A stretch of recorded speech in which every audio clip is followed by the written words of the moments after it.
सर्वप्रथम मैं अपने माता पिता के चरणों कमलों में कोटि कोटि प्रणाम करती हूँ। देवाधिदेव महादेव के चरणों कमलों में कोटि कोटि प्रणाम करती हूँ। मैया पार्वती के चरणों कमलों में कोटि कोटि प्रणाम करती हूँ। इस कालखंड के साहब श्री हरिंद्रानंद भैया और माँ नीलम दीदी आनंद के चरणों कमलों में कोटि कोटि प्रणाम करती हूँ तथा समस्त गुरु भाई बहन जीव जंतु जितने भी आस पड़ोस है सभी के चरणों कमलों में कोटि कोटि प्रणाम करती हूँ। मेरा प्रणाम स्वीकार हो। गुरु भाई बहन, आज हम बहुत ही सुंदर शिव गुरु महादेव का चर्चा कथा लेकर के आई हूँ। अगर आपको कथा अच्छा लगे, पसंद आए तो मेरे वीडियो को लाइक शेयर, चैनल को सब्सक्राइब अवश्य करिएगा। गुरु भाई बहन, तो चलिए इस कथा की हम शुरुआत करते हैं। गुरु भाई बहन, एक गरीब किसान था। किसान बहुत ही मेहनती था, बहुत गरीब था, बाकी बहुत ही ज़्यादा मेहनती था। गुरु भाई बहन, किसान के पास छोटा सा उसका अपना एक जमीन था। उस पर किसान अपना उपज उपजाया करता था। जो भी उसको गेहूं उपजाना होता था तो गेहूं के समय में वो गेहूं उपजाता था, धान के समय में धान, इसी प्रकार से वो खेती करता था। तो गुरु भाई बहन, ठंड का मौसम था, वो अपना खेत में चना रोप दिया। वो और उसकी पत्नी दोनों साथ में बहुत मेहनत करता था। तो गुरु भाई बहन, किसान प्रतिदिन खेत में जाता था और सारा दिन खेत में काम करके और शाम को फिर वो वापस आ जाता था। इसी प्रकार से काम करते करते किसान बहुत थक भी जाता था। गुरु भाई बहन, प्रतिदिन की तरह उसकी पत्नी साथ में काम करती थी और दोपहर को घर आती थी और फिर खाना किसान के लिए लेके जाती थी खेत पर। फिर वहीं पे बैठ के दोनों पति पत्नी खा करके फिर खेत में काम करते हुए शाम हो जाता था, फिर वो घर आ जाती थी। गुरु भाई बहन, किसान को महादेव, शिव गुरु महादेव की चर्चा क्या होती है उसे ये चीज मालूम नहीं थी। गुरु भाई बहन, प्रतिदिन किसान को खेत में ही काम करते करते समय गुजर जाता था। एक दिन भगवान शिव और माता पार्वती यह सब कुछ किसान का जो भी कार्य होता था देख रहे थे पर्वत पहाड़ पर से। तो माता पार्वती और शिव महादेव दोनों वार्तालाप करते हैं और कहते हैं कि हे प्रभु, हे मेरे स्वामी, देखिए ना कि सब कोई है कि अपने अपने जीवन में कार्य करते ही है, बाकी जो भी कोई है तो भगवान की भक्ति भी करते हैं। ऐसा नहीं है कि पूरा पूरा समय कार्य ही करते हैं, भक्ति भी करते हैं भगवान की साथ ही साथ। तो ऐसी बात है कि किसान है कि पूरा दिन कार्य ही करते रहता है और कभी भी भक्ति भाव जाप नहीं करता है, कुछ भी नहीं करता है। तो इसके मरने के बाद इसके साथ पुण्य जो जाएगा वो क्या जाएगा।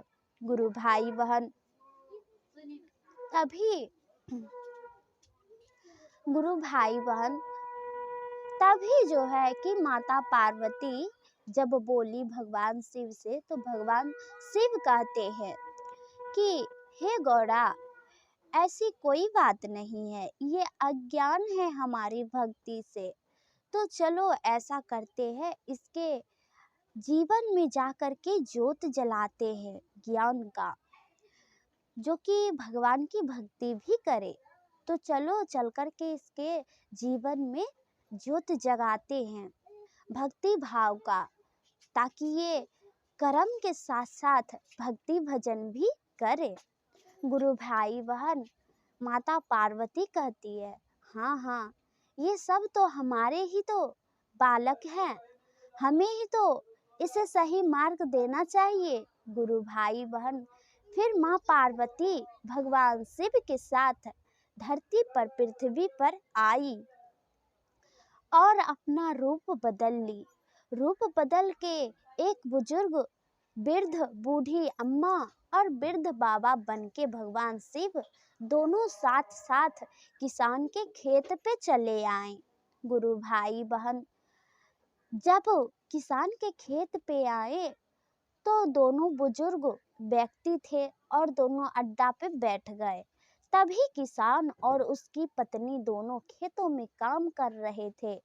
तब उसको नजर आया कि अरे, अचानक से ये बहुत बड़ा खेत है, यहाँ पे तो कोई दूर दूर तक आदमी नहीं झलकता है।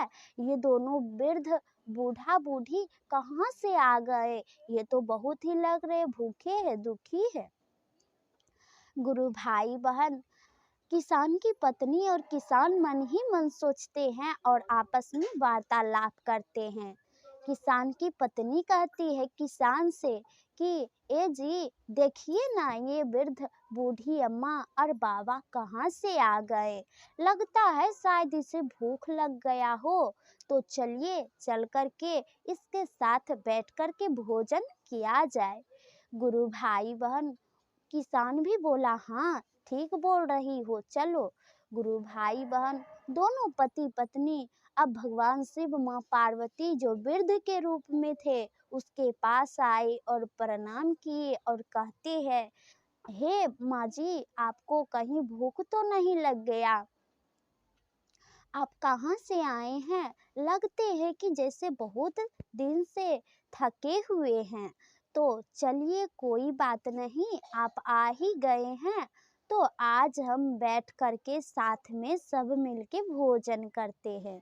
गुरु भाई बहन, अब भगवान भी देखिए कि कहते हैं, हाँ हाँ, क्यों नहीं, हम बहुत दिन से भूखे हैं, कई दिन से भूखे हैं, भूख के मारे, और हम घर से राह भटक गए जो कि यहाँ आ गए हैं। बेटा, कुछ खाने को है तो दे दो। गुरु भाई बहन, अब किसान को लगा कि सच में ये कई दिन से भूखे हैं, तो बोले, ठीक है अम्मा, अब आप बैठिए, हम खाना निकालते हैं। गुरु भाई बहन, किसान उसकी पत्नी दोनों मिलके भोजन निकाली तो बूढ़ी अम्मा और बूढ़े बाबा को दे दी, भगवान शिव माँ पार्वती को। माँ पार्वती भगवान शिव खा लिए और खा करके गुरु भाई बहन कुछ जूठा नीचे गिरा दिए। तो गुरु भाई बहन, सारा भोजन खत्म हो गया, बाकी उसका पेट भी नहीं भरा। अब किसान उसकी पत्नी से कहते हैं, माँ पार्वती भगवान शिव की भोजन है बेटी, कुछ और मुझे दे दो, बहुत जोर की भूख लगी है। किसान उसकी पत्नी सोचने लगा कि अरे, हम तो भोजन भी नहीं खाए, अपने दो जन के लिए लाए तो ये दोनों वृद्ध अम्मा बाबा को दे दिए, पर उसका पेट भी नहीं भरा। अब क्या किया जाए ताकि इनका पेट भर पाए? तो गुरु भाई बहन, किसान की पत्नी किसान से कहते हैं कि अजी, खाना खत्म हो गया, बाकी अब क्या करे कि इसका पेट भर जाए? तो गुरु भाई बहन, किसान कहते हैं, छोड़ो, आज क्या करे खेत में काम, चलो चलकर घर चलते हैं और बूढ़ी अम्मा बाबा को लेके जाते हैं, वहीं पे जो है कि खाना बनाएंगे और भरपेट इन्हें खिलाएंगे। गुरु भाई बहन तो कुछ दूर बोले कि चलो, तो चलने लगी। जब जाने लगी तो उसकी पत्नी थाली उठाने गई, कुछ जूठा वहाँ गिरा चुके थे भगवान शिव माँ पार्वती। जब भगवान शिव माँ पार्वती 4 कदम आगे बढ़े तो उसकी पत्नी जैसे ही थाली उठाई, जो जूठा गिरा हुआ था, गुरु भाई बहन, वो सोना चांदी बन गया। अब उसकी पत्नी को यह सब आंख के नजर में बनते हुए देखी जब वो, तो उसको अपने आंखों पर विश्वास नहीं हो रहा था। वो अपने पति से कहती है, किसान से, कि अजी देखिए, ये जो थाली से भोजन गिर गया था वो सोने चांदी में परिवर्तित हो गया, ये कौन हो सकता है? तो गुरु भाई बहन, किसान सब समझ गया। कहता है, ये कोई और नहीं, भगवान शिव, माँ पार्वती, भगवान ही आए हैं हमारे दर, वही हैं। तो गुरु भाई बहन बहुत ज़्यादा प्रसन्न हुआ, और वो अपना जो जूठा गिरा हुआ था वो भी उठा लिया। वो तो सोना चांदी बन गया था। थाली भी ले लिया, और माँ पार्वती भगवान शिव को लेकर वो घर आए। फिर भोजन पकाए, दोनों पति पत्नी मिल करके भी खाएं, और भगवान शिव माँ पार्वती को भी पहले भोजन करा दिए। गुरु भाई बहन भगवान शिव माँ पार्वती को दोनों पति पत्नी मिलकर प्रणाम किए, पैर छुए। गुरु भाई बहन, ज़्यादा रात हो गया तो फिर वो दोबारा तो जा नहीं सकता था काम करने, इसलिए से वो सोचा कि आज भर अब यहीं पे रहना पड़ेगा। गुरु भाई बहन भगवान शिव माँ पार्वती किसान से कहते हैं कि हे बेटा, हम तो बहुत दूर से आए हैं, तो शायद एक दिन तुम्हारा कुटिया में रह सकते हैं। गुरु भाई बहन किसान बोले कि आपका जितना दिन इच्छा हो उतना दिन आप रह सकते हैं, कोई दिक्कत की बात नहीं है।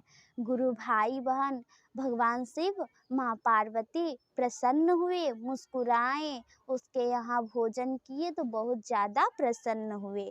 गुरु भाई बहन भगवान शिव कहते हैं किसान से कि आप तो किसान हैं बेटा, तो आप खेत में काम करते करते थक जाते होंगे, तो क्या भगवान की भक्ति आराधना करते हैं? किसान कहता है, नहीं माँ जी, हम तो खेत में काम करते करते ही परेशान हो जाते हैं, और भक्ति आराधना करने का समय ही नहीं मिलता है। तो गुरु भाई बहन किसान की पत्नी से माँ पार्वती कहती है कि जब आप खेत में काम करती हो बहन, तो खेत में ही भगवान की नाम भी लो और खेत में काम भी करो। तो गुरु भाई बहन किसान उसकी पत्नी को यह बात अच्छी तरह से दिमाग में बैठ गया कि आज से जब महादेव साक्षात माता पार्वती आए हैं, तो आज से हम भगवान की भक्ति भी करेंगे और खेत में काम भी करेंगे।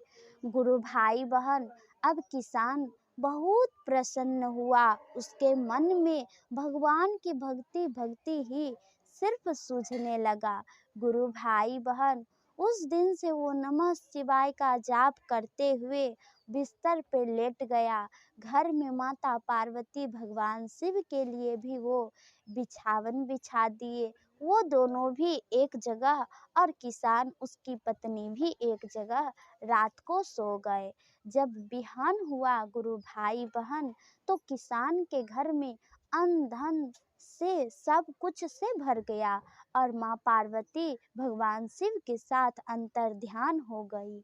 गुरु भाई बहन किसान उसकी पत्नी का निंद्रा खुला सुबह हुआ, जब वो देखती है तो बहुत प्रसन्न होती है, भगवान शिव माँ पार्वती को प्रणाम करती है और कहती है कि हे भोलेनाथ, हे माता पार्वती, आज आप इस गरीब किसान के घर आए, आपकी लीला अपरंपार है प्रभु, आज से हम आप ही की भक्ति करेंगे जब तक मेरे तन में प्राण है। गुरु भाई बहन अब किसान खेत पर जाता था तो भगवान का नाम लेता और काम करता था।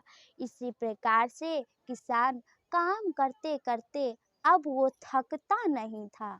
गुरु भाई बहन किसान तो बहुत ज़्यादा अमीर हो गया था, धनवान हो गया था। यह बात की जानकारी चारों गांव में गूंज गई। गुरु भाई बहन सब कोई किसान के पास आए तो किसान बताया कि भगवान शिव माँ पार्वती की ये सब दया है। माँ पार्वती भगवान शिव की प्रसाद है जो हमारे यहाँ धन धन संपत्ति संपदा से भर गई। तो गुरु भाई बहन भगवान शिव जिसके पास चले जाते हैं उसका कल्याण हो जाता है। तो प्रेम से बोलिए जय शिव गुरु जय महादेव। आप सब भी अगर भगवान शिव को गुरु माने हैं तो भगवान शिव की चर्चा सबके पास जाकर बताइए, करिए, प्रचार प्रसार करिए। साथ ही गुरु भाई बहन जो गुरु महादेव को अपना गुरु नहीं बनाए हैं तो आप भी महादेव को गुरु बनाइए, भगवान की भक्ति कीजिए। हमारे अंदर, हम सब मनुष्य के अंदर जीवन में हर प्रकार का कार्य होता है। हम सब जो भी मनुष्य हैं हर कार्य को करते हैं पर कहते हैं कि भगवान की भक्ति करने के लिए समय ही नहीं है। तो ऐसी कोई बात नहीं है। गुरु भाई बहन जब भी आप कभी भी किसी भी क्षण किसी भी अवस्था में रहते हैं तो उस समय भगवान का नाम ले सकते हैं। इतना ही बड़ा है आप सब गुरु भाई बहन के लिए। तो प्रेम से बोलिए जय शिव गुरु जय महादेव। गुरु भाई बहन अगर कोई गलती हो गई हो तो क्षमा याचना चाहते हैं। जय शिव गुरु जय महादेव।